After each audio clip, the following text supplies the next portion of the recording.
இன்றைய இறை வார்த்தைகள். அவர் உங்களுக்கு செவி சாய்த்தால் நல்லது, உங்கள் உறவு தொடரட்டும். மத்தேயு எழுதிய தூய நற்செய்தியிலிருந்து வாசகம். பிரிவு 18, இறை வார்த்தைகள் 15 முதல் 20 முடிய.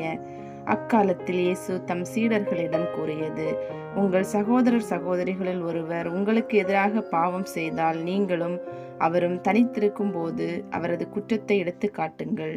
அவர் உங்களுக்கு செவி சாய்த்தால் நல்லது, உங்கள் உறவு தொடரும். இல்லை என்றால் 2 அல்லது 3 சாட்சிகளுடைய வாக்குமூலத்தால் அனைத்தும் உறுதி செய்யப்படும் என்னும் மறைநூல் மொழிக்கு ஏற்ப உங்களோடு 1-2 பேரை கூட்டிக் கொண்டு போங்கள். அவர்களுக்கும் செவிசாய்க்காவிட்டால் திருச்சபையிடம் கோருங்கள். திருச்சபைக்கும் செவிசாய்க்காவிட்டால் அவர் உங்களுக்கு வேற்று இனத்தவர் போலவும் வரி தண்டுபவர் போலவும் இருக்கட்டும். மண்ணுலகில் நீங்கள் தடை செய்பவை அனைத்தும் விண்ணுலகிலும் தடை செய்யப்படும். மண்ணுலகில் நீங்கள் அனுமதிப்பவை அனைத்தும் விண்ணுலகிலும் அனுமதிக்கப்படும் என நான் உறுதியாக உங்களுக்கு சொல்கிறேன். உங்களுள் இருவர் மண்ணுலகில் தாங்கள் வேண்டும் எதை குறித்தும் மனம் ஒத்திருந்தால், விண்ணுலகில் இருக்கும் என் தந்தை அதை அவர்களுக்கு அருள்வார்.